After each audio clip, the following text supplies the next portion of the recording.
Hey, what do you do for a living? Me? I shovel shit into a bucket.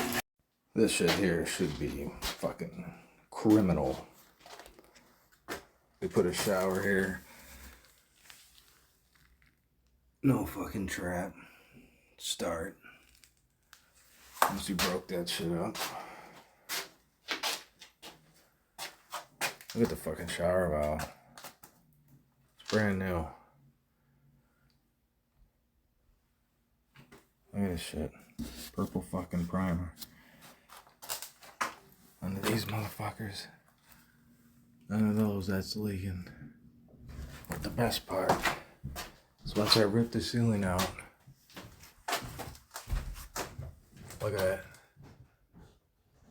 That's the fucking vent for the house.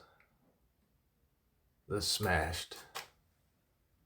Old toilet bend capped. Fernco cap up there.